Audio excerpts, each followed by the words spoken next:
नमस्कार, जय हिंद, जय श्री राम दोस्तों। शिवम चौधरी ऑफिशियल में आप सबका स्वागत है।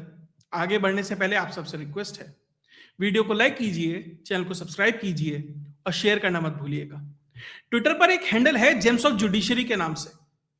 जब आप उसे फॉलो करेंगे तो उस ट्विटर हैंडल पर जो जुडिशरी रोजाना कुछ अजीबोगरीब निर्णय देती है ना, और उसका क्या फर्क पड़ता है समाज पे, उसको वहां एक तरीके से कैटलॉग किया जाता है। तो आप जाकर देखिए, बहुत सारे ऐसे निर्णय हैं सुप्रीम कोर्ट के, हाई कोर्ट के, लोअर कोर्ट के, जो आपको सुनने में स्तब्ध कर देंगे। वहां पर आपको सब दिखाई देंगे।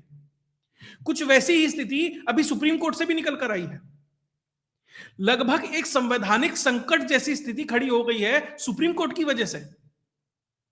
कोई ऐसी संकट नहीं है कि देश में कोई आपदा आ गई है या कोई इमरजेंसी जैसी स्थिति है, नहीं, लेकिन निश्चित तौर पर एक संवैधानिक डेडलॉक है ये।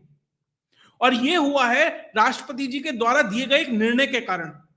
उन्होंने एक निर्णय लिया, उसकी वजह से ये संवैधानिक संकट खड़ा हो गया। और अब राष्ट्रपति जी के अधिकारों को सिक्योर करने के लिए सुप्रीम कोर्ट की दो बेंच आमने सामने आ गई हैं। बड़ा अजीबोगरीब मामला है, समझते हैं। एक निर्णय आया था 8 अप्रैल 2025 को, दो जजेस की बेंच थी, जेबी पारदीवाला और आर महादेवन। उन्होंने एक निर्णय लिया, क्योंकि तमिलनाडु के जो गवर्नर थे, उन्होंने तमिलनाडु की असेंबली से पारित हुए लगभग 10 बिल अपने पास सिक्योर रखे हुए थे और बाद में उन्हें राष्ट्रपति जी को आगे बढ़ा दिया था। संविधान में यह प्रावधान है कि जब भी या तो लोकसभा से या विधानसभा से कोई बिल पारित होगा तो उस पर राष्ट्रपति और राज्यपाल का सिग्नेचर होना जरूरी है, तभी वो कानून माना जाएगा। तभी तक वो बिल है, साइन होने के बाद वो एक्ट बनता है। अब उस पे साइन करने के 4 ऑप्शन राज्यपाल के ऊपर होते हैं। या तो उस पे साइन कर दे कि ठीक है, कानून अच्छा है, मैंने साइन कर दिया, खत्म का, या वो विधानसभा को रिटर्न कर दे, विधानसभा उसे दोबारा पारित करके भेजेगी तो राष्ट्रपति को उस पे सिग्नेचर करने ही पड़ेंगे। तीसरा ऑप्शन ये है कि वो राष्ट्रपति को भेज दे कि भैया मुझे नहीं समझ आ रहा, अब आप निर्णय लो। चौथा यह है कि वो अपने पास लेकर बैठ जाए। उसकी कोई समय सीमा नहीं है संविधान में कि वो कब तक लेके बैठ सकता है, राष्ट्रपति हो या राज्यपाल हो। और लगभग ऐसी ही स्थिति राष्ट्रपति के लिए है, वही सारे अधिकार उनके पास है। लेकिन 8 अप्रैल 2025 को दो जजेस की बेंच आर्टिकल 142 का इस्तेमाल करके यह कहती है कि भैया ऐसा है, ये अनंत काल तक लेके नहीं बैठ सकता राज्यपाल, क्योंकि संविधान में डिफाइंड नहीं है। जो चीज पार्लियामेंट को डिफाइन करनी चाहिए थी, वो इन दो जजेस ने आर्टिकल 142 का इस्तेमाल करते हुए डिफाइन कर दिया कि भैया हम कहते हैं कि डीम्ड एसेंट माना जाएगा, कि अगर सिग्नेचर नहीं हुआ 3 महीने के अंदर अंदर तो यह माना जाएगा कि यह पास है। जब ये सब चीजें हो गई तो एक तरीके से उन्होंने पार्लियामेंट से बाहर जाकर, संविधान से बाहर जाकर, जो कॉन्स्टिट्यूएंट असेंबली ने कानून बनाया है उससे बाहर जाकर, पार्लियामेंट से बाहर जाकर दो जजेस ने तय कर लिया कि ये होना चाहिए। जब ये सब हो गया तो राष्ट्रपति महोदया ने 14 सवाल पूछ लिए सुप्रीम कोर्ट से कि भैया ये बताओ मेरा क्या अधिकार है, मैं कैसे काम करूं। दो जज बैठ के बताएंगे कि मुझे कैसे काम करना है। जो highest office in the country है, भारत का सबसे बड़ा ऑफिस है, उसे अब दो जज बताएंगे कि नहीं मैडम आपको ऐसे नहीं करना है, ऐसे करना है। और अब हो सकता है बाद में ये भी बताने लगे नहीं भैया तुम्हें पायलट पेन से साइन नहीं करना है, तुम्हें बॉल पॉइंट पेन से साइन करना है। हो सकता है ये भी सब बताने लगे। ठीक है, अभी ये क्लैरिफाई हो जाना चाहिए ना, क्या होना चाहिए क्या नहीं होना चाहिए। उन्होंने 14 सवाल पूछ लिए। तो एक 5 जजेस की बेंच बनती है, जिसमें जस्टिस गवाई भी होते हैं, जो उस समय के मुख्य न्यायाधीश होते हैं। अब जब वो 14 सवाल पढ़े जाते हैं तो उनके ऊपर रेफरेंस दिया जाता है, उसके ऊपर कोई कानून, एक तरीके से जजमेंट नहीं होता। वो जो दो दिए हैं आर्टिकल 142 का इस्तेमाल करके, वो जजमेंट है। और आर्टिकल 142 क्या है? आर्टिकल 142 ये है कि जजेस के पास ये एक्स्ट्रा अधिकार होता है कि वो अगर कहीं ग्रे एरिया है, कहीं चीजें डिफाइन नहीं है, उसका इस्तेमाल करके, अपनी उस एक्स्ट्रा पावर का इस्तेमाल करके चीजों को डिफाइन कर सकते हैं। जैसे आर्टिकल 142 का इस्तेमाल हुआ कि कोई गरीब बच्चा था, वो फीस नहीं भर पा रहा था। मुंबई यूनिवर्सिटी का शायद केस है, मुंबई में किसी कॉलेज का केस है, लेकिन उसके नंबर बहुत अच्छे थे, क्वालिफाइड था। तो आर्टिकल 142 का इस्तेमाल करते हुए कोर्ट ने यह कहा कि नहीं, आपको इसे एडमिशन देना पड़ेगा। लेकिन आर्टिकल 142 संविधान संशोधन नहीं कर सकता, जो इस केस में हुआ, क्योंकि संविधान में यह कहीं नहीं लिखा। ये संविधान संशोधन के बाद ही आप तय कर सकते हैं कि राज्यपाल कैसे काम करेगा, प्रेसिडेंट कैसे काम करेगा, क्योंकि ये हाईएस्ट ऑफिस है इन देश में या राज्य में।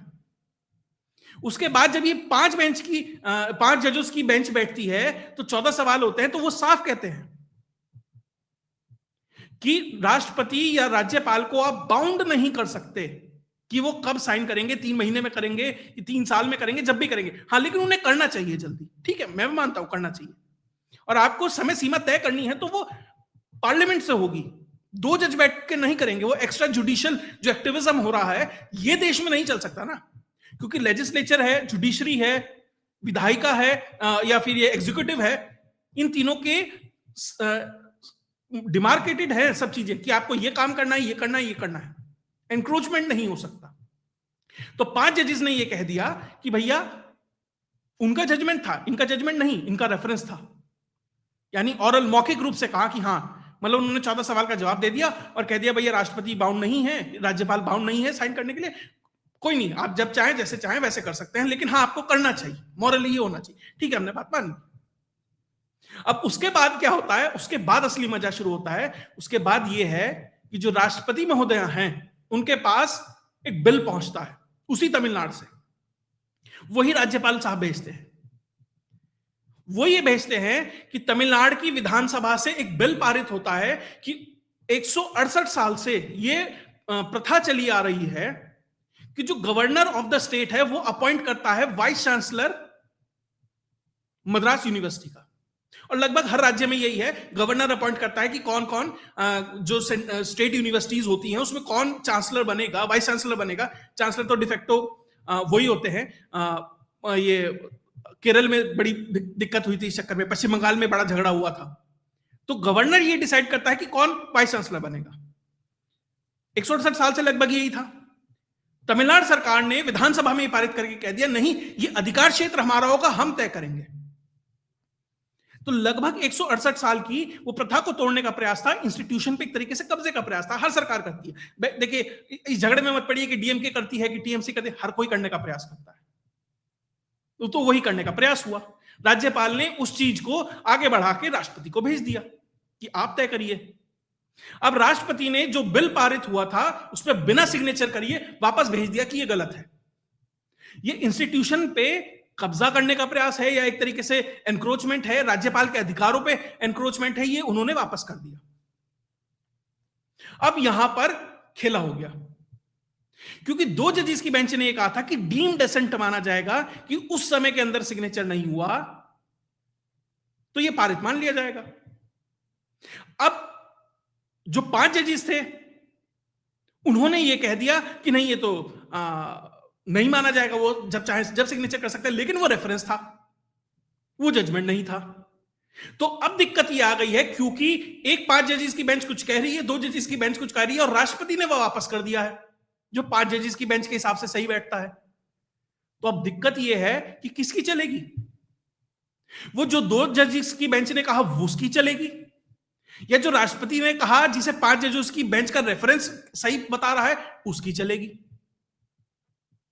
अब कानूनन तौर पर जो कानूनविद कह रहे हैं उनका यह मानना है कि जो 2 जजेस ने कहा उनकी चलेगी, और जो प्रेसिडेंट का निर्णय है उसे वो सुपरसीड कर देगा, उसकी नहीं चलेगी, क्योंकि वो एक तरीके से आदेश है।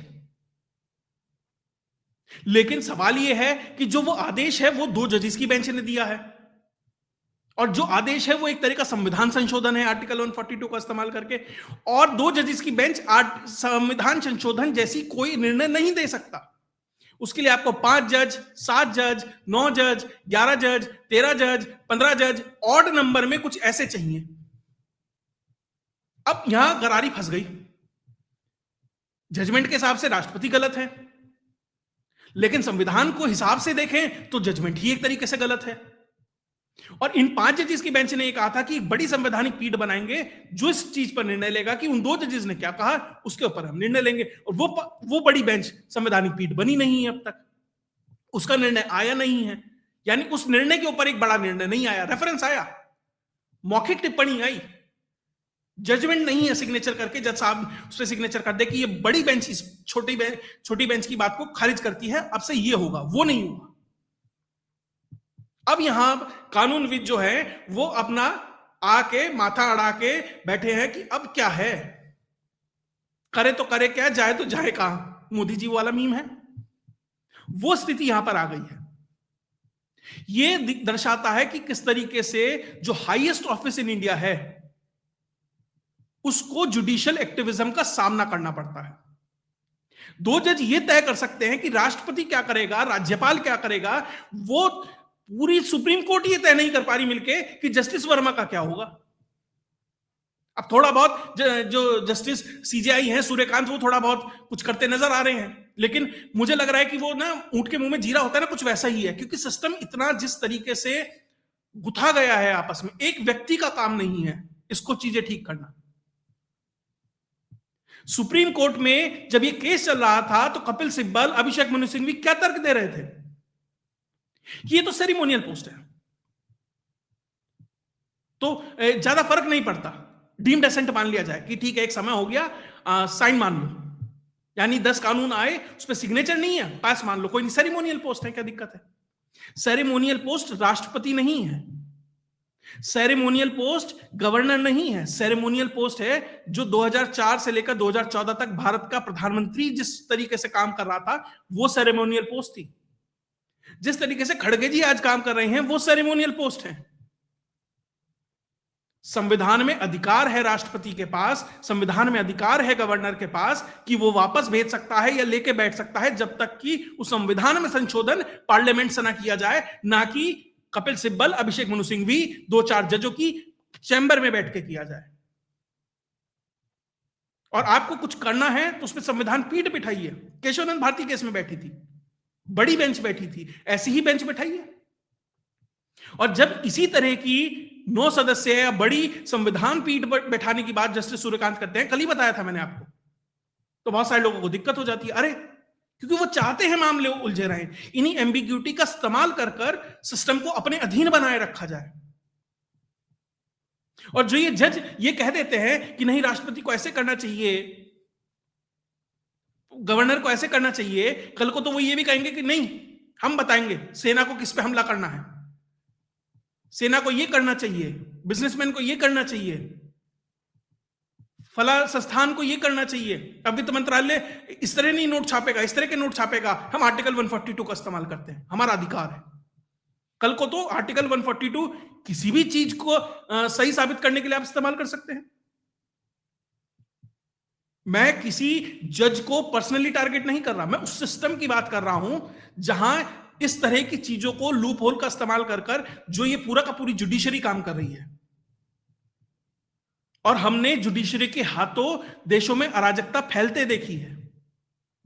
बांग्लादेश वहीं से शुरू हुआ था, नेपाल वहीं से शुरू हुआ था, और मैं बार बार कई देशों का उदाहरण देता हूं, जुडिशरी से ही शुरू होता है।